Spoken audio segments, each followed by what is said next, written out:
This was the 20th time I threatened Ethan Sterling with divorce. But this time, my best friend, Chloe, didn't try to stop me.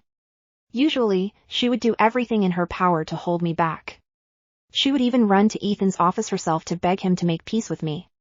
But this time, she was quiet. She helped me contact a lawyer, drafted the divorce papers, and ran around handling the paperwork at the family court. As I was about to sign, I couldn't help but ask her why she was acting so differently. It was like I had touched a sore spot. She snapped, her voice full of sudden anger.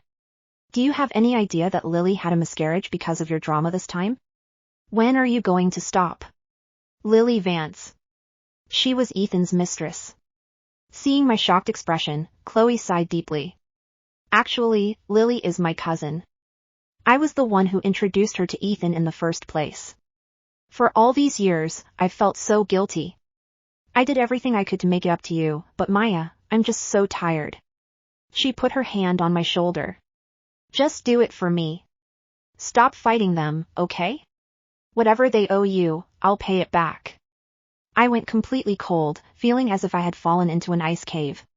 So, whether it was friendship or love, it had been a massive lie from the very beginning.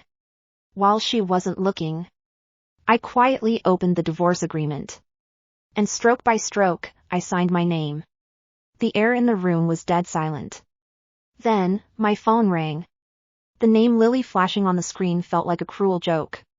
Chloe's expression softened instantly as she picked up. Okay, I'm on my way. Hanging up, she regained her usual cold composure. I know you don't really want a divorce. Otherwise, you wouldn't have let me convince you to stay every other time. Go back, apologize to Ethan, and swear you'll never harass Lily again. Let's just end this drama here. With that, she grabbed her car keys and rushed out of the family court building. Outside, the wind began to howl, and a heavy downpour started to splash against the windows.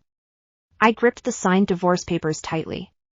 I suddenly remembered the first time I caught Ethan cheating. It was on a rainy day just like this. 2 tangled bodies, a messy bed.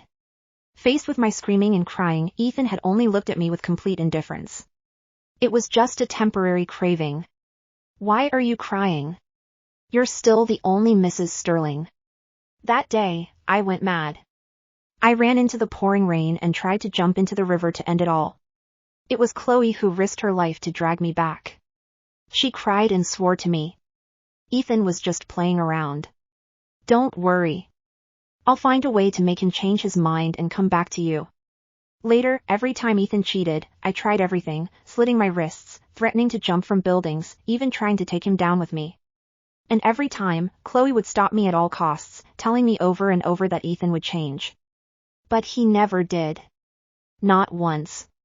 One was my husband, the other was my best friend. They used to argue passionately over whether I hated onions or cilantro in my food. They used to stand up for me whenever I was bullied, one fighting the bullies and the other pulling me to safety. Now, they were hurting me ruthlessly for the exact same woman. I guess nothing lasts forever.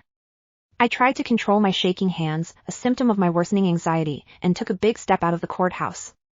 From now on, I only rely on myself. When I got back to the house, luxury jewelry boxes were piled up across the dining table. This was Ethan's usual routine whenever I brought up divorce. No apology, no explanation. Just a delivery of the latest designer jewelry the next day. But this time, as I walked closer, the deep, blood-red color of a ruby necklace flashed in my eyes. I instantly threw up. Years ago, my mother was publicly cyberbullied and called a cheap homewrecker. To prove her innocence, she jumped from a high-rise building right in front of me. Her body shattered on the pavement. Blood was everywhere. Since then, the color red has been my absolute worst nightmare. With trembling hands, I shut the jewelry box and dialed Ethan's number on Snapchat. He didn't pick up within 10 seconds like he used to. 1 minute, 30 minutes, an hour passed. My phone was filled with missed call logs. I couldn't sit still anymore. I stood up. I opened the location tracking app one had installed on Ethan's phone long ago. I grabbed the divorce papers and my car keys and went out the door. Following the GPS. I found the estate in the suburbs that Ethan had bought for Lily. The moment I reached the gate, a security guard blocked me. No unauthorized personnel allowed. The estate was heavily guarded, almost as if they were trying to keep a specific person out. I squeezed the divorce papers tighter and cleared my throat. I'm looking for Ethan Sterling. I am his wife. The guards looked at each other, then let out sneers. What kind of nonsense is that? Everyone knows Mr. Sterling's wife is Lily, the lady living inside. They looked me up and down, judging my simple clothes. A woman dressed like a total cheapskate claiming to be his wife? Who are you trying to fool? I bit my lip, refusing to move from the gate. A few minutes later, a butler-like figure came out of the villa and whispered to the guards. The guards suddenly pulled out security batons. Get lost! Mr. Sterling said he doesn't know anyone named Maya Miller. Beat it! With that, they shoved me hard onto the wet ground. One of them even raised his baton toward me. What do you think you're doing? The sharp screech of tires stopped the guard in his tracks. Chloe scrambled out of her car and rushed over to pull me up. You already caused Lily's miscarriage. You knew Ethan wouldn't want to see you. Why do this to yourself? I bit my lips stubbornly, refusing to say a word. Chloe sighed. Fine. Follow me inside. The guards let us through. We walked through several iron gates and finally reached a grand, vintage-style reception hall. The moment I stepped inside, I froze. The hall was filled with glamorous people, clinking glasses, and a festive atmosphere. And right in the center of the room hung a massive, beautiful wedding portrait of Ethan and Lily. It was a wedding reception. Our former business partners, mutual friends, and college classmates were all there. The very same people who used to look down on Lily for being a homewrecker. Now, they were all lining up to offer her their warmest congratulations. Through the crowd, Ethan spotted me. His body went rigid. He pushed through the guests and walked over. Did Chloe bring you in? I remained silent. He let out a heavy sigh. Lily has been with me for years without any legal title, and she just lost our baby. She just wanted a small wedding celebration to cheer her up. It's our special day. Can you please stop making a scene? He reached out, trying to pat my head like he used to, but I flinched away violently. His hand froze in midair, and his eyes instantly turned cold and disgusted. Fine. What do you want this time? Designer jewelry? A penthouse with a river view? Or more shares in my company? My heart ached sharply. Over the years, whenever I wanted a divorce, Chloe would always tell me that if I wanted to hold on to a man, I had to grab his wallet. So every time I caught Ethan cheating, Chloe would help me demand an outrageous amount of money and assets. And Ethan always gave them to me. But it only made him despise me more and more. I gripped the divorce papers, about to speak. Suddenly, Lily rushed straight toward me. Why are you still here? A sharp, burning slap landed on my face. With tear-filled eyes, she glared at me. You really are the daughter of a homewrecker. Just like your mother, you are toxic, vicious, and pathetic. My heart felt like it was hit by a sledgehammer. My eyes went red. My mother was not a homewrecker. Ethan took a step forward, shielding Lily behind him, and glared at me with fury. Enough! How much longer are you going to keep up this drama? The impatience and disgust in his eyes were completely overflowing. I froze. The next second, someone shoved me hard from the side. Chloe, now wearing a bridesmaid dress, looked down at me with a cold face. Your mother was a homewrecker, Maya. The family she ruined back then was Lily's. I froze completely. I looked at Chloe, then at Ethan. During high school, my mother remarried, only to be publicly accused of being a homewrecker. Later, we found out the man had lied about being single. He had a wife and a daughter. But no matter how much my mother pleaded, everyone labeled her a homewrecker. The day the man's wife came to our door with a mob to humiliate her publicly, my mother jumped from the building. The man vanished without a trace to escape the scandal. After that, the rumor that I was the daughter of a homewrecker spread like wildfire at school.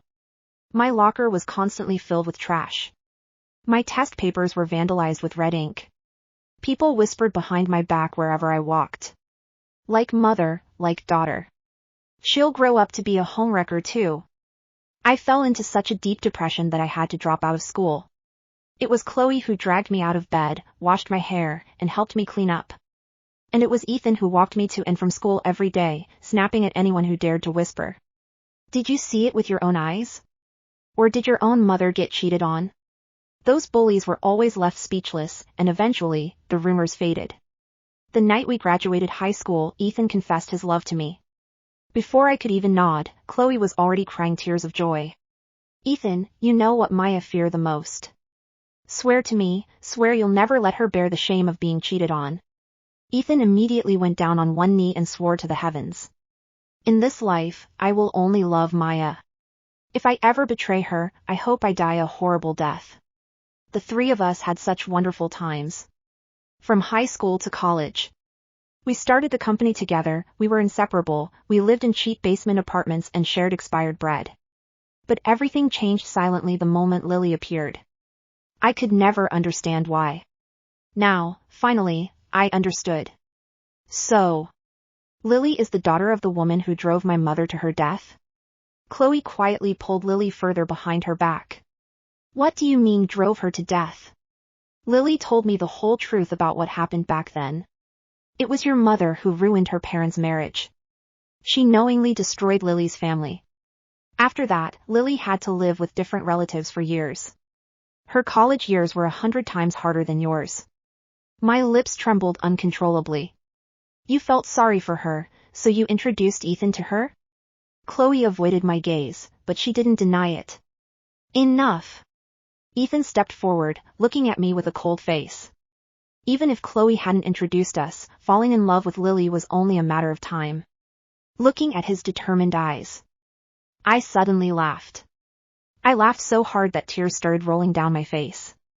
They looked at me defensively. The moment my hand reached into my bag, Ethan panicked and yelled. Stop her! Don't let her hurt Lily! Several bodyguards rushed forward, pinning me brutally to the cold floor. Fists and kicks rained down on me. But the physical pain was nothing compared to the agony in my heart. I suppressed a groan, wiping the blood from my lip. Ethan!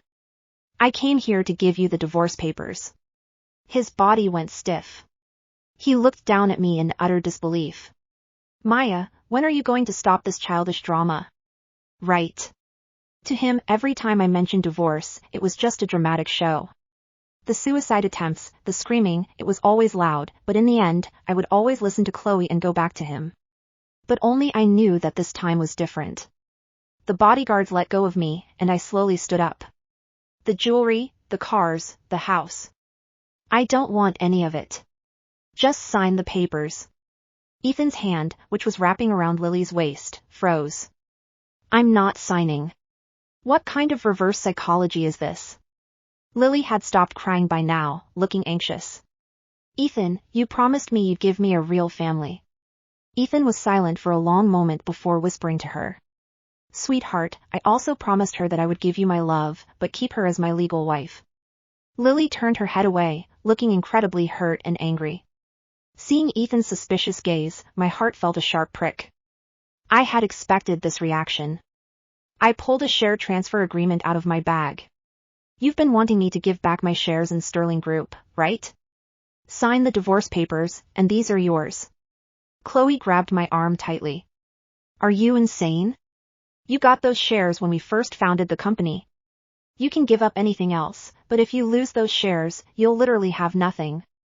I ignored her, keeping my eyes fixed on Ethan. I know you're currently bidding against Julian Hayes. With these shares, you'll have absolute control over the company. Ethan stayed silent for a long time, his eyes narrowing. Maya, I can agree to the divorce. But you better not be playing any games with me. I looked him straight in the eyes. Ethan, let me go, and let yourself go. I'm just so tired. As if triggered by my words, he snatched the papers from my hand and quickly signed them. Fine. Let's see how many days you can survive out there without the protection of the Sterling Group. I'll be waiting for the day you come crawling back, begging me to remarry you. I didn't say a word. I just stared at his signature on the paper. It's signed. Now get the hell out of here. He threw the papers right at my face. I didn't cry. I didn't yell. I just turned around and walked away. Behind me, Chloe was screaming my name. Maya! Are you crazy? How are you going to survive without Ethan? Just because I didn't stop you this one time, you actually went through with it? She tried to run after me. But Ethan's cold voice stopped her. Let her go.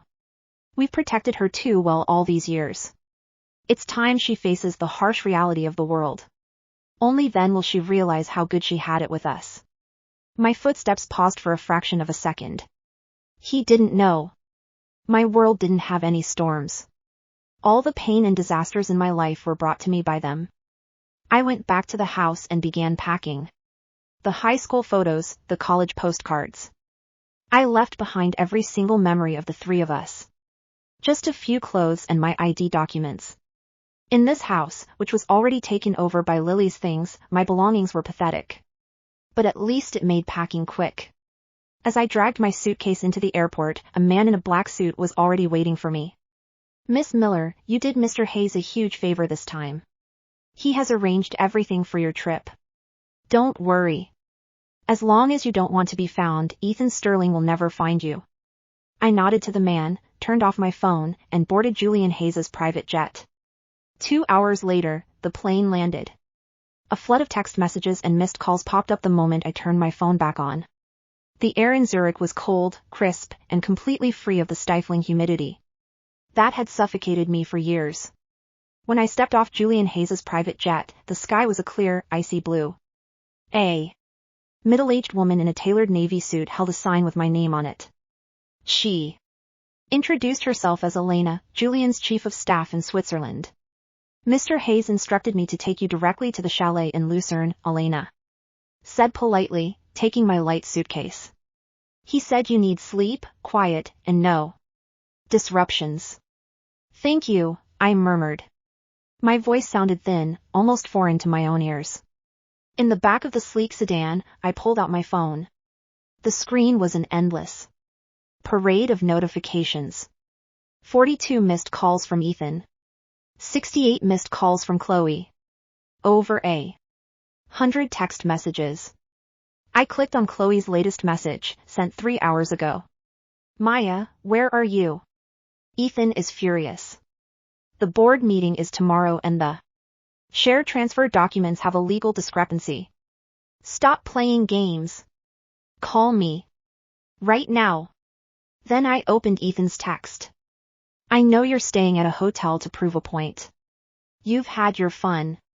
Bring the original stock certificates to the office by 9 a.m. tomorrow, or I swear to God, Maya, I will strip your name from every asset you ever touched. I stared at the screen, expecting the familiar, violent knot of anxiety to twist in my stomach. I waited for the shaking hands, the cold sweat, the gasping for air that had defined my life for the past 5 years. Nothing happened. There was only a vast, tranquil emptiness. I popped out the SIM card, snapped it cleanly in half between my thumb and forefinger, and rolled down the window just enough to drop the tiny pieces into the Swiss wind. Back in the executive suite of Sterling Group, Ethan Sterling was pacing behind his floor-to-ceiling glass windows. She hasn't checked into any local hotels, Chloe said, pacing frantically, her heels clicking loudly on the marble floor. Her bank accounts haven't shown any activity since yesterday afternoon. Ethan, this isn't like her. Usually, she goes to the tea shop downtown or locks herself in her old apartment. She's throwing a tantrum, Chloe! Ethan snapped, pouring himself 2 fingers of scotch despite it being 11 in the morning. She handed over the shares. She signed the divorce papers. She thinks she's playing high-stakes poker with me. But she has no hand left. She's broke, she has no job, and her mental state is trash. How long do you think she can last? Lily sat on the leather sofa, dabbing her eyes with a delicate lace handkerchief. She wore a soft white cashmere sweater, looking fragile and bruised. Ethan. Lily whimpered gently. What if she does something terrible to herself again? What if she blames me for taking her place? I couldn't live with myself. Ethan's expression softened instantly. He walked over, kneeling beside Lily and taking her hands into his. Don't you dare blame yourself, Lily. Maya has been unstable since the day I met her. Her mother was a coward who jumped off a building, and Maya inherited that exact same toxic weakness. You lost our baby because of her relentless harassment. I am done catering to her lunacy. He stood up, turning back to Chloe with a cold frown. Where are the share transfer deeds she gave me at the villa yesterday? I need to deposit them with the legal team before the bidding opens against Hayes. Chloe pulled the heavy manila envelope out of her leather tote. Right here. She signed everything in front of you. Ethan smirked, pulling out the official company documents. He flipped to the signature page to admire the final seal on his complete corporate dominance. His eyes scanned down the final paragraph, and the smirk vanished from his face. What is this? Ethan's voice dropped, laced with sudden, razor-sharp edge. Chloe blinked. What do you mean? Ethan slammed the pages onto the glass coffee table. Read the writer, Chloe. Read the fine print on page 12. Chloe lunged forward, her fingers trembling as she scanned the dense legal jargon at the bottom of the equity assignment clause. Section 14.B, Conditional Equity Release. The transfer of Class A voting shares owned by Maya Miller to Ethan Sterling is contingent upon the uncompromised validity of the founding corporate charter dated September 14, 2018. Should the recipient, Ethan Sterling, be found in material breach of non-compete or fiduciary duty prior to execution, said shares shall automatically convert into Class B preferred assets and transfer unconditionally to Hayes Global Holdings. Hayes Global? Chloe gasped, her face draining of all color. Julian Hayes? How? Why would Julian's name be in your original founding charter? Ethan grabbed Chloe by her collar, his eyes bloodshot with sudden, blind panic. You handled her paperwork. You drafted the divorce agreement. You told me she was handing over her shares to save herself. I didn't draft this writer. Chloe stammered, terror gripping her throat. Maya brought her own lawyer yesterday. She said it was just standard tax exemption language. Before Ethan could scream at her, the heavy double doors of his office were pushed open. Two men in dark tailored suits stepped inside, followed by a tall, impeccably groomed man with silvery gray eyes and an air of absolute authority. Julian Hayes. Behind him stood 4 uniform officers from the Commercial Crimes Investigation Bureau. Good morning, Ethan, Julian said, his voice as smooth and lethal as silk. I believe you're holding my shares. Get the hell out of my office, Hayes, Ethan roared, stepping in front of Lily. This is Sterling Group. You have no jurisdiction here, and Maya's pathetic tricks won't stand up in a court of law. Julian didn't even blink. He reached into his coat pocket, pulled out a thick bound dossier, and tossed it casually onto the desk. I'm not here as your competitor today, Ethan.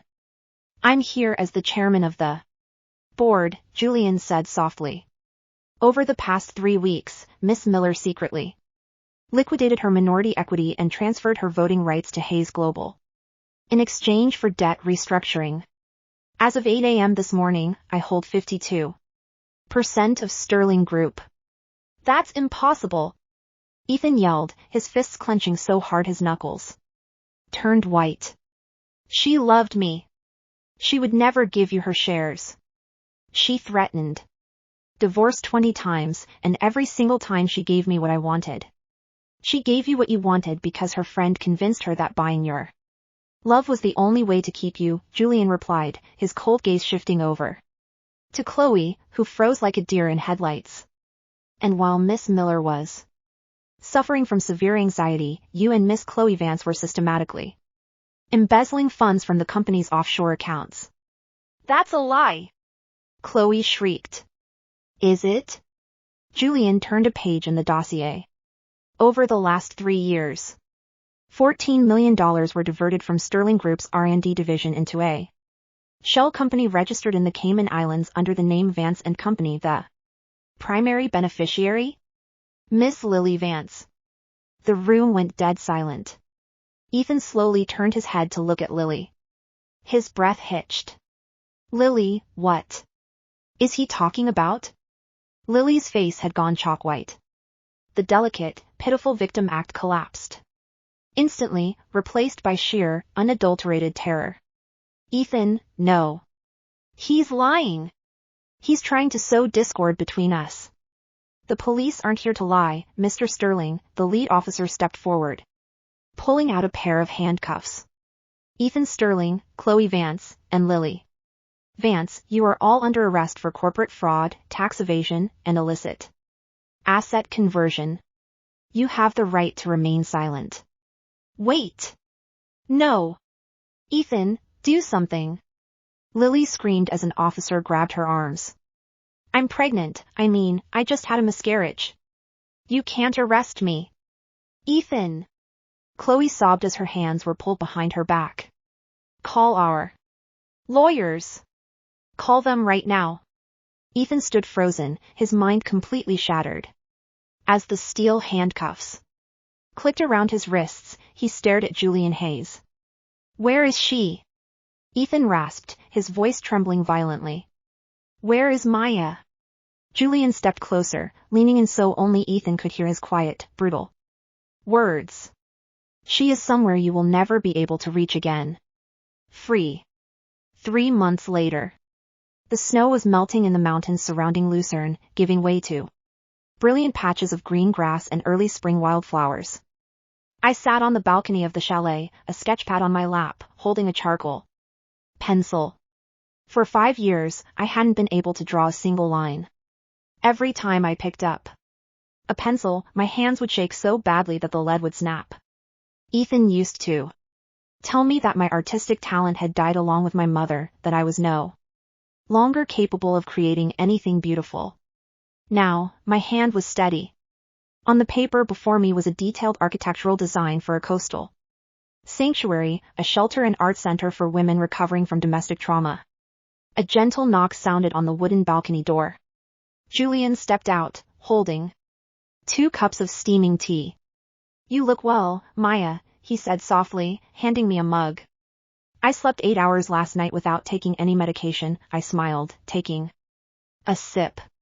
No nightmares. No red walls. Julian leaned against the wooden railing, gazing out at the lake. The legal proceedings in the city are wrapping up faster than expected. I stopped my pencil, looking up at him. How bad is it? Ethan's company was completely liquidated to pay off corporate debts and back taxes, Julian said, his tone matter-of-fact. He lost the suburban estate, his sports cars, his penthouse, and every share he ever owned. Because he signed the divorce agreement relinquishing all claims to your personal assets, he couldn't touch a single dime of the settlement I secured for you. I listened quietly. There was no joy in my heart, but no sadness either. It felt like reading a news article about a stranger in a distant land. And Chloe and Lily? I asked quietly.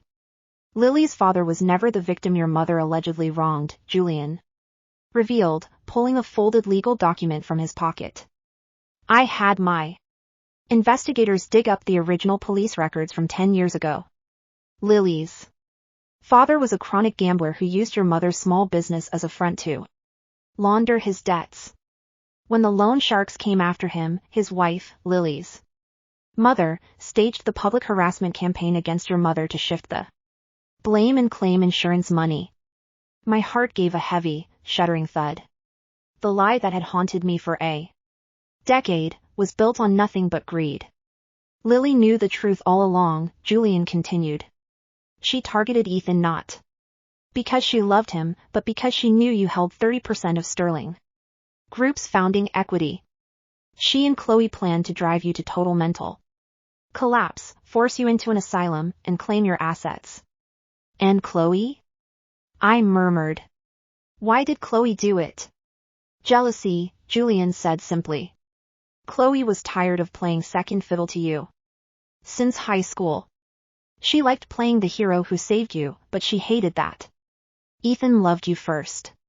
She fed Ethan's vanity, pushed Lily into his bed, and gaslit you into staying miserable so she could feel superior.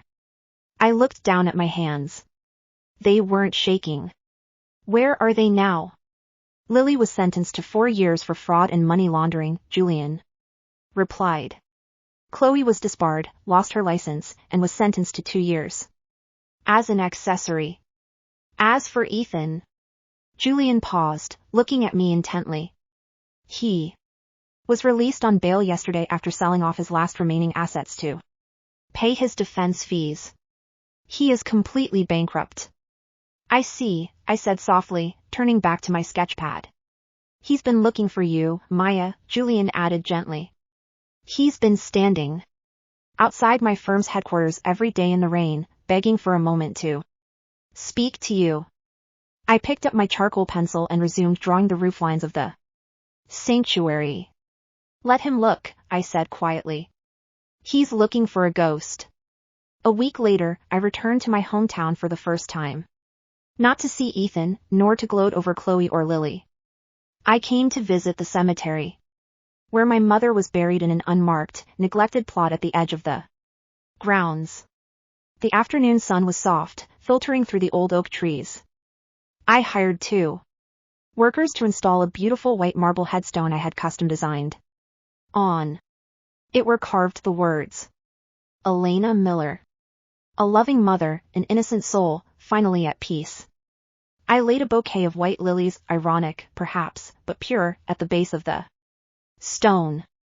I knelt down, touching the cool marble, feeling a knot that had been tied in my chest 10 years ago finally unravel completely. Mom, I whispered. I'm free. I didn't let them destroy me. Maya. A hoarse, broken voice shattered the silence behind me. I didn't startle. I slowly stood up, brushing the grass from my knees, and turned around. Standing 20 feet away near a weeping willow was Ethan Sterling. He looked unrecognizable. The impeccably tailored Italian suits were gone, replaced by a wrinkled, stained coat and faded jeans.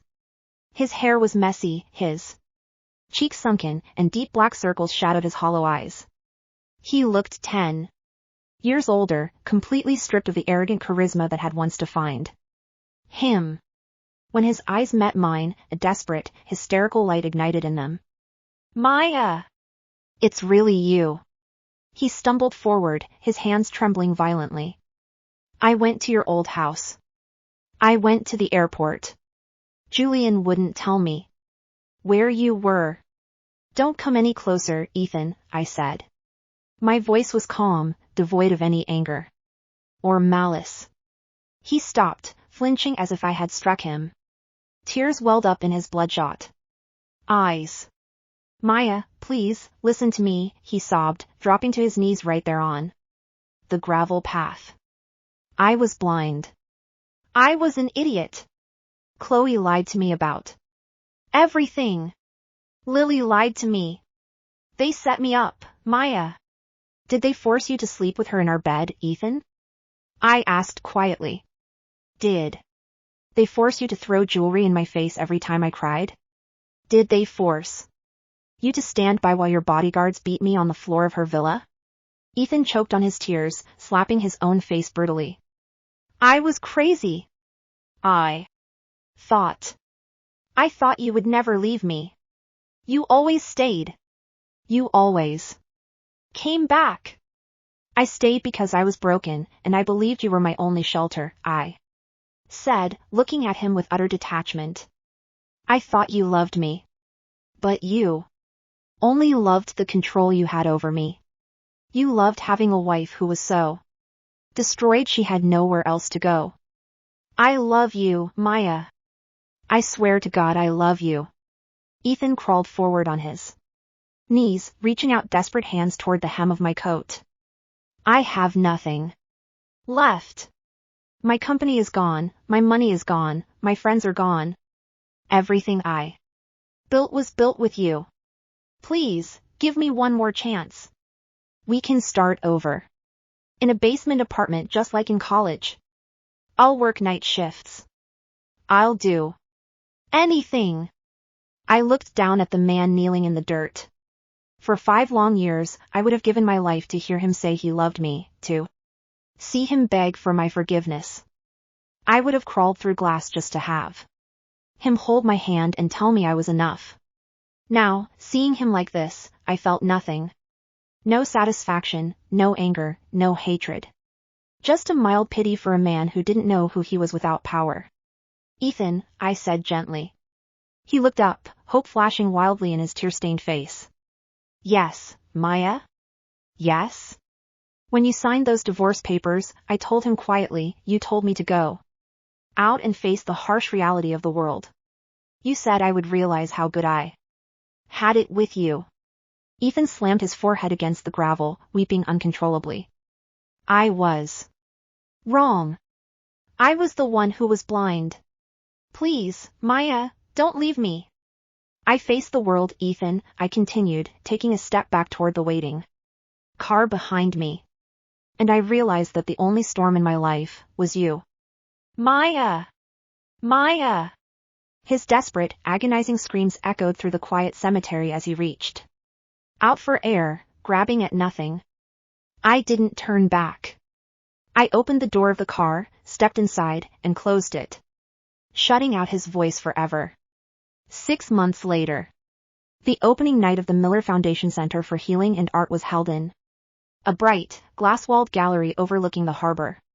The gallery was filled with light, laughter, and people from all walks of life, artists, survivors, philanthropists, and young students. In the center of the main hall hung a massive canvas. It was painted in deep, vibrant shades of crimson, gold, and midnight blue.